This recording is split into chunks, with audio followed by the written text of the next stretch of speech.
And welcome, Hoosier Nation, to our 20th episode of the Hoosier Sound. I am your host, Noah Freeman, and I'm here with Matthew Lukens. Our show has one main goal: to give you our perspective of IU sports from the point of view as a student or young adult. In addition, we will also give our view on hot takes from around the world of sports. We'll be going live every Tuesday evening at 8:30 p.m. now, but if you miss us live, you can subscribe to various networks so you can listen on your own time. We are now on iTunes or Apple Podcast, Google Play, iHeartRadio, Stitcher, and our live stream will be posted on our YouTube page after each recording. All you got to do is search for The Hoosier Sound wherever you listen to podcasts and just hit subscribe. Simple, easy, and it'll mean a lot to us if you guys just hit that subscribe button for us. Social media is also big for us, so we post updates for you guys on Facebook and Twitter. Make sure you give us a like and a follow, as well as subscribe on our YouTube account. All of the information is in the description below.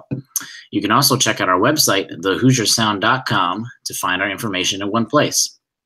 On that website, you can also be on the lookout for blogs and articles that we'll be putting up every once in a while, so make sure you follow us on Twitter or Facebook so you can get those. I put up an article about the big Maryland win from last night, so you guys have to check that out. But, all right, Hoosier Nation, it's time for some sports talk.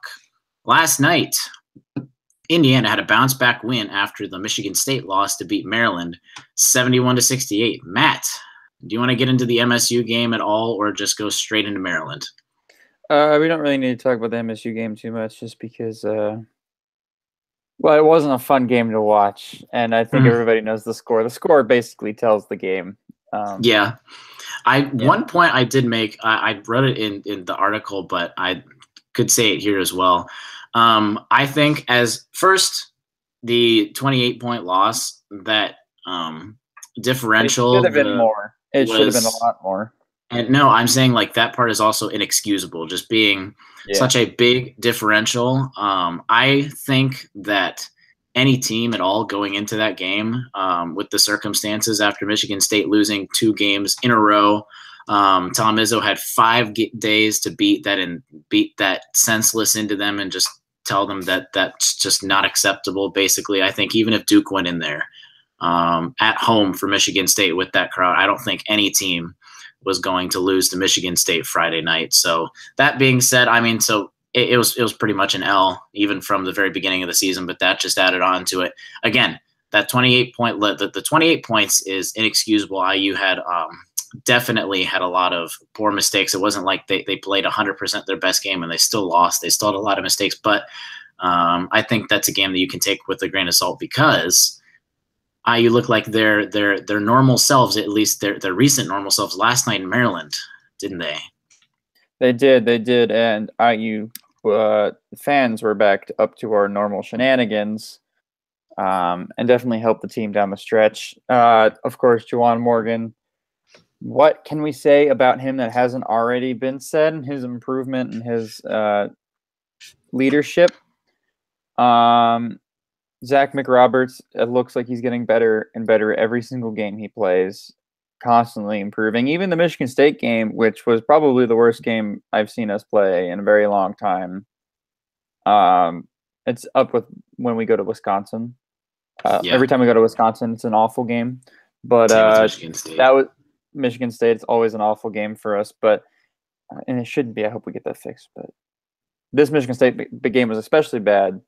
But even McRoberts in that game I thought he had a decent game. He got a couple deflections and steals. Dude, he's up to over 30 minutes a game too. I know, he's good. He's good. He's the best.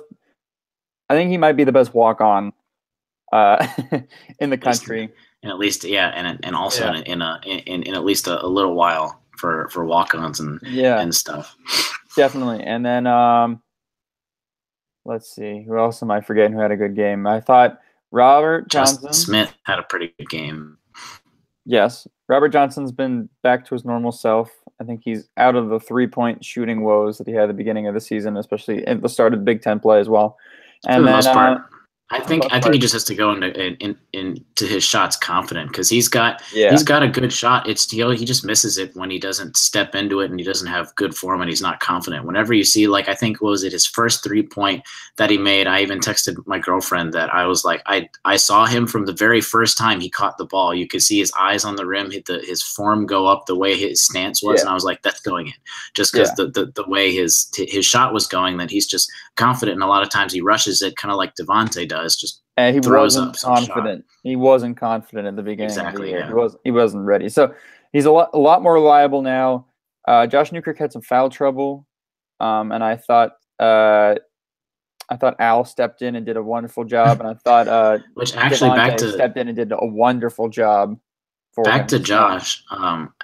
Josh was actually 1 for 1 for field goal, and he was 1 for 1 from 3-point range. So technically, he shot 100%. He just didn't get to see the floor very often. No, he didn't get to see the floor very often. And then when he was on the floor, he missed vital free throws.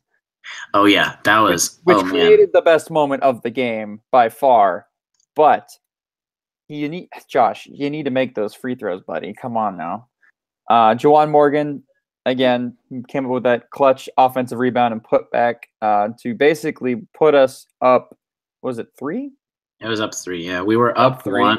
We were up 1, and we were just hoping that Josh could even just make 1, so at least make it a 2-point game and not a winner or lose situation, basically, or hopefully make 2, so we could at least have a winner tie situation going down on the other end. But if you actually look at that play, we can stop here for a second at that Juwan Morgan play. If you look at that play and go over it again, he was actually getting double teamed. Both people next to him were both boxing him out. He still found the ball, and he still was able to do that little turnaround and put back in. That's just incredible. Utter grown man move. That's what that was. That was an NBA type rebound. Against big players. Maryland's got some big players. Maryland's got some dudes, like straight dudes. Like, their big guys are men. Men. Also, in their defense, they're also a little injury plagued as well. That kind of helped our side as well. Obviously. But we didn't have Duran to kind of even it out. So it was kind of even. But Juwan Morgan, though, this weekend has been stressful with seeing what he's been doing, because this is my take on why they didn't talk about his injury, and I want to see what you think as well. I think because it's sounding like after last night coming, because we didn't really find anything out until about 40-45 minutes before tip-off. Yeah, whether basically, he was dressed up or not. Whether he was dressed up or not, and then basically we didn't find out that he was in the starting lineup until literally 20-30 minutes before tip-off either. So I think, and what they were saying, he was basically, he could have came back in the Michigan State game, but they were just being cautious, and they were being cautious in practice while he didn't practice the entire weekend. I think it was also a good move by Archie not to announce it, so then Maryland they just didn't know how to game plan, because they could, if they didn't game plan for Juwan Morgan, then it would just be terrible, and Juwan Morgan would put up 25 points in 36 minutes, but if they did game plan for him, then they might and he didn't play, then they might have taken away from something else. And I think that was also a good move by Archie not to just say literally anything until the very end. Because even like the insiders had no information on Juwan whatsoever. Yep. I didn't even hear about him not practicing the entire week, which usually you'd even hear someone talking about a player practicing or not practicing. So they kept it under wraps pretty well, I think. Yeah, I have class with the media director from IU. He's one of my professors, and or media director for men's basketball for IU. Sorry, not the whole university. And he was talking about how they try to keep all these stories, especially with injuries, under wraps. So I don't think it was just a Juwan case. Like they did with Duran, right? Like so they just said lower leg injury. You didn't know what it was. People just assumed for literally actually a couple weeks that Duran was out for the season. I don't think IU ever even officially announced that he was. IU never officially announced it until Duran had successful surgery. And there's always purpose behind the way the IU releases their information to the media. And IU has been historically good about not having leaks. So that's a credit to the coaching staff and the basketball staff around IU. Because if you leak that information, then Maryland goes, okay, now Juwan's practicing. We got to practice even harder. And like we're going to have our full game plan in instead of 45 minutes before they get the news. It's a little bit of a bonus for us that they don't know, and we don't know if Juwan's going to play or not for sure. So.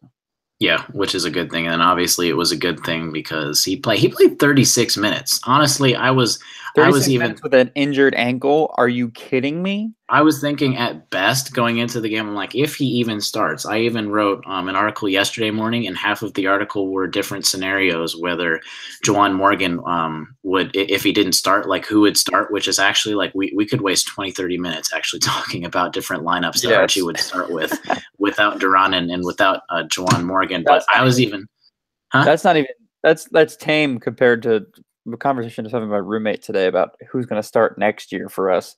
Because we went all over the map. That's it's so up in the air. Oh, that we'll have to do in the off season, like just one entire episode on that, or even a couple episodes. We gotta wait for Mr. Shakespeare from down south to commit first. So exactly, and like we've all been saying, don't at him. He's now the highest ranked recruit that hasn't committed yet. So, nice. Now that Zion committed, he's the highest one. Committed to Duke, yeah. But yeah, I was even thinking like at best he would like come up. Maybe he would start, but he would be definitely on a minutes restriction. No, he had his. If you don't count the Notre Dame game because it went into overtime, and I think the only other game that he played more minutes in was like Arkansas State or something like that, where he played 38 minutes. It was some. Not as great team where you would have thought Archie would have taken him out earlier, but this is his. If you take out the Notre Dame game, I think it was his second longest game that he's actually played, and coming off of an ankle injury, no less, something that you have to walk on and juke on and all that stuff all the time, and that's just incredible. He is a great player, and I hope he comes back next year because if he does, we're a completely different team. So that's also another story for another time, but I personally think he might. I personally think he might. But IU Maryland, great game. IU Maryland, fantastic game. I think it was a great result. Great comeback. Comeback victory. Basically, it wasn't a comeback. It was a close game the whole time. And this is a good Maryland team too. This is a Maryland team that if they get into the tournament, they have a chance to make a lot of noise. They've got a lot of bigs. Sadly, their injuries, they're not coming back for the season. It's not like they're injuries that might come back, but still they've got some good players like Cowan. If he would have just not flailed a little more at the end of the game, he could have had 30 points or something like that. He played all 40 minutes for Maryland, and he was doing really well. He got Josh Newkirk a bunch of times, which is kind of why Josh Newkirk was in foul trouble. He's a good little guard. Yeah. He's fantastic. He reminds me a lot of a very young Yogi. Very young. Even quicker though. Even quicker. Yeah, even quicker. Yeah. And If he wasn't a little careless, because he kind of did the exact same thing. So obviously IU was able to like move over and just block him a bunch of times. He was doing really good. He was also that almost step back shot with a hand in his face that he did was off balance at the very end of the shot clock that he just drained. That was just like, oh my goodness, that was a double clutch too. It was hand in his face, double clutch, step back three. I just went against. I think it was even Zach was on him or something like that. And it was like who's tall and lanky, and that was he's got Colin. It was Colin Hartman. That's right. He's still one of our better defenders. Still. It's just and hand in his face. And it was perfect defense. Perfect defense, but they had some good players that even had it. The man who I do not like, Herder. I do not like him. He's a menace. I would love him if he was on our team. I would love him to death, but he's on Maryland, so exactly that's a problem. But yeah, great win. It was nice to see Robert Finney there. He got a little bit of a taste of what an actual IU crowd is like. Again, absolutely. Well, at least the student section. They even showed on the broadcast. They showed the rest of the stadium, and it was not as. It was the rest of the parents and just general audience did not show up as much as normal. People need to show up. Yeah, people need to show up. But it was a great atmosphere, even though half the stadium was not filled. So it was Archie nice to see. Archie gave a shout out to the crowd after he said they wouldn't have pulled it out without him. But also, this is an important win. I wrote about this also again because think about this. All right, so let's say this is worst case scenario. So we got destroyed by Michigan State. Juwan Morgan is out.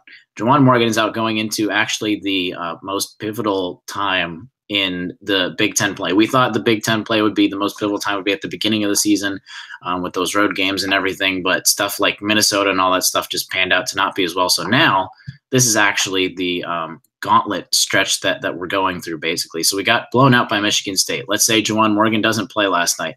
I don't think IU wins, honestly, to be very honest. Juwan Morgan's not in. They don't have size. It's not just his ability under like down low and stuff. It's his size, because we have no size compared to Maryland, and then they would just destroy us. I mean, they even destroyed us on the glass, and we somehow won when they out rebounded us 39-28. But I think that'd be a loss. I still think we would beat Illinois on Wednesday. They're now the worst team in the Big Ten. They're now the Rutgers of the Big Ten, basically. They're 0-7. No, they should. They're 0-8 after last night to Michigan State. Yes, and stuff, but I think they have like 4 losses. They do. Like they're pretty close. Yeah. Yeah. So that poor. I feel so bad. No. I still think we'd get a victory even if Juwan wasn't there. But think of that. All right, so we got 2 losses, and then we go in and beat Illinois. But then we got a home game, which is home, but still we got a game against number 3 Purdue, they're going to be number 3 when they come into Bloomington, since it'll go Sunday. And yesterday they were still number 3. Then we go away to crazy ranked Ohio State, who we thought would be the last 2, maybe last 3 teams in the Big Ten, and they're undefeated in the Big Ten, going away to a ranked Ohio State team, then come back home to a Michigan State team, which obviously I think the scenario will be different, but it's still going to be a tough win against Michigan State, even at home. So that'd be losing 5 out of 6 games, and after having the start of the season we did, especially losing to Indiana State and Fort Wayne, those kinds of losses, you can't really have that kind of stretch. So this was like a huge win for IU just to get another Big Ten win, get their Big Ten record up before we go into a mini stretch. And if we could beat Maryland last night, if we could even get in the next those 3 games against Purdue, Ohio State, and Michigan State, if we could get even 1 win against them, I think Indiana is going to be in a great position to literally finish in the top 5, top 6, maybe even top 4 in the Big Ten, because they've got a relatively cushy end of the season now. Because now that Minnesota and Iowa were supposed to be, obviously Minnesota was supposed to be the top, and Iowa was not supposed to be almost dead last. They were not supposed to be dead last. So those were 2 games that we were talking about. So now now that Ohio State is back on the map, literally after Michigan State, Ohio State again at home at the very end of the season for senior nights, the only big game that we've got left. Thank you so much, Ohio State, for making me look like such a stupid moron in our Big Ten conference preview. I think I had them like dead last. They're like first in the Big Ten. So even if they fall off the cliff, which I don't think they might be able to keep this up for a while, even if they were to fall off the cliff, they still won't finish last though. Which is crazy. Good for them at least. All right. Let's move on to our good, bad, and ugly, our weekly segment of the good, bad, and ugly. I can start, I guess. Yeah, since you did last week. Good. Juwan Morgan is healthy. Honestly, that's self-explanatory. When he went down, that words cannot describe how important Juwan Morgan is. I think literally we could replace almost any person on this team except for him. I think he's literally the one person we couldn't replace. So that's good. That's more than just a good thing. Bad, New England's in the Super Bowl again. We're going to talk about that in a second, but obviously everyone except for New England fans, that's a bad thing. And ugly, I'm going to make Matt way too happy. But the Eagles beating the Vikings, it was not ugly for the Eagles, obviously. Ugly for the Vikings. The number 1 defense just getting destroyed and having no answer. So that was my good, bad, and ugly. What about you, Matt? My good are the Eagles winning and beating the Vikings. That was a great game. I don't know what you're talking about. I wonder where the bias is coming from. I don't know. I have no idea. 34-7 was too close for me. I was still 38-7. My goodness, you can't even get your own score right. I don't even know. I was on another world during that game. I was so happy. And then my bad is the attendance at IU basketball games. People, we're 12-8. We have a winning record in the Big Ten. We're like top 4 or 5. You better show up for the Purdue game this weekend. Goodness. Or I'm gonna riot. I'm gonna do something. I don't know what I could do to get you guys coming. We're 5-3 in the Big Ten. I guarantee. I don't think anyone predicted us to be 5-3 in the Big Ten at this point in the season. Like, I think we did at the beginning of the year, but we were very, very optimistic about this year. Exactly, I think we did after the Fort Wayne game. I think everyone was still 5-3 in the Big Ten. We're doing well. Yeah. We're playing consistent. We're not gonna go in and tear and win the national championship, but we could still make some noise. So, yeah, show up. I agree. Ugly. Wait, you're saying the Sixth Banner can't come this year? I think Juwan Morgan could do it. He could maybe next year. Anyways, so bad basketball attendance and ugly is the Cavaliers playing basketball. That's it. That's all I'm gonna put there. At least they're still third. It's bad. It's a little worse than last year. They had their January stretch where it was worse, but I think they'll still be fine. They're gonna try and get George Hill, so which is what they've been. The second worst defensive point guard is going to fix all of their defensive issues. Exactly. Adding more people that are not used to the system, basically. Right. Yeah, so let's add DeAndre Jordan and DeMarcus Cousins while we're at it, too. I also think an ugly is kind of just the way that Kevin Love gets treated, and it's just poor him. He almost does nothing wrong, honestly. And every time the Cavs do poorly, it's just like, oh, it's Kevin Love's fault. He used to be treated. Watch out if they get Kemba Walker and Nicholas Batum, though. Watch out, because that would make them a legit team. Because Nicholas Batum's really good defensively, and Kemba Walker's less of a defensive liability than Isaiah Thomas is. So. Okay, but let's move on. The Cavs. We started talking about the Super Bowl. The Super Bowl set. Woo! Yes, fly, baby. The next week and a half is probably going to make Matt way, way, way too giddy. I'm already stressed. Huh? You're already stressed. I just want the game to be over. I bet, yeah. But this past weekend, New England Patriots beat the Jacksonville Jaguars in a really close game, 24-20. Then later that Sunday evening, the Philadelphia Eagles started out slow for just one series. Yeah, they came out flat-footed, and I thought, all right, Vikings are just going to take it to them. And then there was a complete 180 and basically put the hurt on the Minnesota Vikings 38-7. They went on a 38-0 run. So Matt and I are going to talk about the games over the weekend and then get to some Super Bowl preview, just kind of talk about that kind of stuff. And it'll bleed into next week too, since we got a week and a half until the Super Bowl. But basically, all right, let's start with the Patriots Jaguars game first. Why don't you give us some of your? Yeah, but beside the outcome was obviously disappointing, but I thought Blake Bortles was gonna dethrone Tom Brady, which would have been the most fitting thing in the world. Dude, he outpassed like touchdown passes and all that kind of stuff. He statted basically Tom Brady. Yeah, but when it matters most, Tom Brady's the best player in the world. So what was it? I think it was if it was I heard on Golic and Wingo that they were talking about if you were a Jaguars fan and you went into that game and someone told you that you were going to win, I think if Blake Bortles was going to pass for more yards, throw for more touchdowns, your team was going to possess the ball for 11 more minutes than the Patriots. The only turnover that was committed the entire game goes to the Jaguars, and there was something else. Something like that. But anyway, if all of those stats and it went to the Jaguars, it'd be pretty safe to say you would think that the Jaguars would win with those numbers. But obviously, Tom Brady has other plans when that kind of stuff comes out. Yeah, he single-handedly in the last 7 minutes destroyed the Jaguars.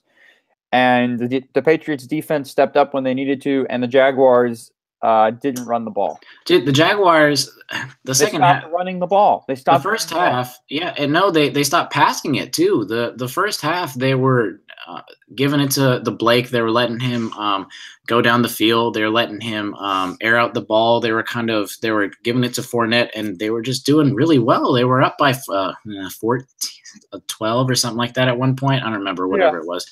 They were up by like 10 or 13 points at some point. And then just the second half came out, and they played way too conservatively. They were kind of like, oh, wait, no, we don't need the Patriots to score, and just kind of just stopped doing anything and stopped even trying to get first downs, basically, because obviously Fournette is their only consistent thing. So the Patriots obviously stacked the middle and just ran, and Fournette would always run into a brick wall, and that would be about it. So like they didn't do anything differently to try and adjust for it. Like they adjusted poorly instead of, I guess they did adjust. They just adjusted poorly, unlike Belichick, who is very poorly.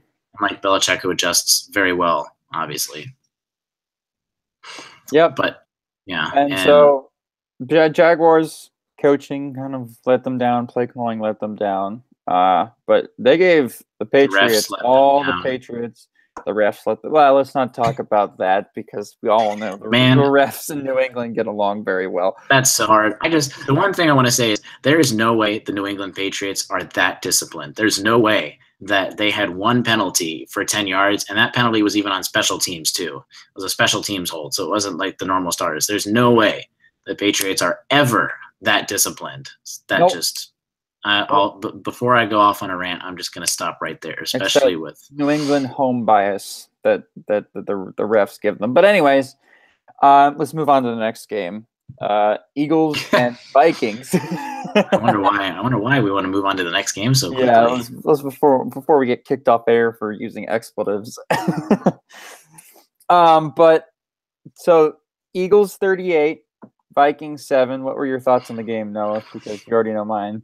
Honestly, I stopped watching it because it wasn't much of a game, to be honest. It was kind of like that. Like, it's really cool, like if you're a fan of the game, just to see it, but literally everyone else kind of gets bored with it just because the first half of the first quarter was fun because you got to see the Vikings. They went down. The Eagles kind of went down and stopped, and then the Vikings went back, and then the Eagles got a pick six basically, and then I'm like, all right. Yep. We got ourselves a game basically here, and the Minnesota offense just kind of didn't do anything. The defense didn't stop the Eagles offense, and I think it was a lot of mentality too, because a lot of people have touched on this before, but it was basically like the end of the first half. I think it just goes to show the mentalities between these two games. End of the first half for both teams. Jaguars had the ball, 55 seconds and 2 timeouts. They basically need the ball and then go into halftime. Like they were still up. It was what, 14-3? 14-3. 14-3. But I mean,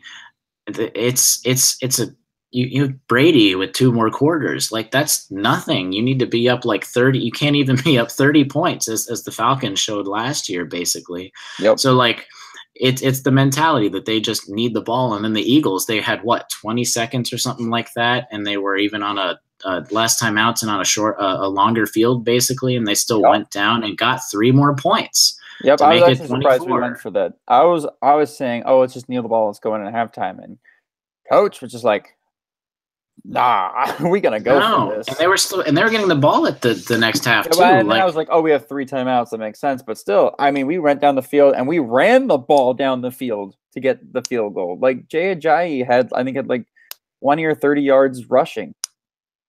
Yeah, and I think that's just the mentality. But between both teams, it's like the Eagles just kind of stepped on the gas and they weren't going to let up. They basically put them in a chokehold and they weren't going to let up. And I think that was kind of the turning point of the game, because they were just like, the Eagles just like, all right, I'm going to shove it down your throat because you can't stop it, and we're still going to score points even in 20 seconds, and we're still getting the ball back at the half. And it proved out to work, because they only scored 14 points in the second half, but that was all they needed because it was already a 24-7 game. So it was not very pretty for Minnesota. And for I think you would even agreed after you would have gotten over the loss, it would have been really cool if Minnesota got to be that first team to go back home to just play in their own stadium, basically. And for a couple hours, if they would have won that game, they would have beaten the Patriots, and it would have all been really happy. But yeah. It's been interesting. I think another interesting thing is, honestly, more interesting than the game is just the Eagles fans. My goodness, the Eagles fans are honest. They're dumb. Trolls. They're honestly dumb. We're trolls. I don't know if you guys heard, they were actually greasing the lampposts and the street lamps and all that stuff to because at last week they fans were just climbing up lampposts and everything, so they were basically greasing all of these lampposts and poles and everything before the game, so that fans would try and not climb it, and there just wouldn't be got up there. By the way, there wouldn't be death and destruction at the end of the game. No stopping Philadelphia Eagles fans from doing what they want. Okay, it's majority rule. There was also a guy that was trying to pump up when they were on like the metro and the train and stuff, that they were he was trying to pump up the crowd because he was waiting to get on for the next one, and the other train was just leaving, so he was trying to pump him up, and he was running alongside the thing, and he was so into it that he didn't see, and he got leveled by a pole. I think a video on Twitter has like 2.3 million views. Like, that guy is never going to be more famous than he is right now. I know. Running into a pole after being so excited. But yeah, good for the Eagles, because what was it? That division, I don't remember what the specific number was, but it was like 7 or 8 like Super Bowl victories or something like that in like past few decades, and not one has gone to the Eagles. When you think about that, because it was Redskins a while ago, but then you got the Cowboys a couple like in the 90s and stuff like that. Then you got obviously the Giants with the 2 Patriots and that kind of stuff. So like, and not one to the Eagles. So that's good for them, as much as even my small Redskins bias is good for the Eagles that they're doing it, and they're doing it with a backup quarterback who's looking phenomenal. Okay, he was once the Pro Bowl MVP. So let's hold up on the whole backup quarterbacks. Everybody forgets how good Nick Foles is. Check down God. He's so good. He had the best game I think I've ever seen from an Eagles quarterback last game. So all I want to say is the Eagles are going to go up. They're going to go up early. They're going to learn from the Falcons' mistakes. This is this hot topic right here. Now I'm putting it out there. It's going to happen. Oh no! They're going to go up early. They're going to stay up early. Foles, as much as I don't want someone to get injured, he's going to get injured. Nate Sudfeld is going to come out. IU. No. This is the Hoosier Sound, Matt. This is the Hoosier Sound. We still got to be optimistic about Indiana, which, by the way, this is the 3rd Super Bowl in a row that's Who said I had to be optimistic about Indiana? I'm just an optimistic person. But no, I don't want Nate Sudfeld. Hey. That's why I said they'll go up early. With 5 minutes left in the 4th quarter, then Nate can play. That's it. That's the only time he can play. Hold up. He did well against the Cowboys for what he was given, basically. He did pretty well. For what he was given, he played impeccable against the Cowboys. So when it comes down to it, I will be optimistic about him playing, but I don't want him playing in that game at all. That's why I said go up early and stay up. Which also, by the way, I was in the middle of saying before I was rudely interrupted that this is the 3rd Super Bowl in a row that a Hoosier football player has actually been on the roster for a Super Bowl, which is pretty cool, especially IU not being a huge football school. But they're going to go up early. We're not a huge football school? I beg to differ. I think we're top of the Big Ten. Top of the Big Ten, yeah. Top of the Big Ten next year. You heard it here first. But they're going to do that. College football playoff bound, Rose Bowl. They're going to go up early. Sudfeld's going to come in. He's going to throw a touchdown pass, and all the IU fans are going to go crazy. By the way, Kansas just lost to Oklahoma in Oklahoma. So Kansas now has 2 losses in the Big 12, guys. Oh, repeat, Kansas has 2 losses in the Big 12. Is it 18 years in a row? Is it 18 years in a row for Kansas? I think it's a little less, but something like that. Yeah. Nate Sudfeld throwing a touchdown pass in the Super Bowl. That's all I'm going to say before that about wraps it up for our 20th episode of the Hoosier Sound. We have all of next week to talk about the Super Bowl, Matt. I could talk about it for hours, Noah, okay? Thank you so much. Thank you so much for joining us, and please feel free to add suggestions in the comment section or contact us through our website. A reminder to follow us on Twitter at The Hoosier Sound, like our Facebook page, as well as subscribe on YouTube. If you enjoy the show, these are vital for receiving updates about our show. You can also subscribe on either Apple Podcasts, Google Play, iHeartRadio, Stitcher, and leave us a review. All the links are in the description below. Visit us at our website, thehoosiersound.com, to find out all of our information regarding our podcasts, and stay tuned for updates through social media. As always, send us your questions as the audience, so be sure to comment, chat, or send us a message at contact@thehoosiersound.com on what questions you have, and we'll send them, and we'll get them in our next episode. Lastly, if you enjoy our show, leave us a review, tell a friend, share our links. It really helps so we can grow this podcast. But thank you for listening, Hoosier Nation, and we'll see you next time. Bye.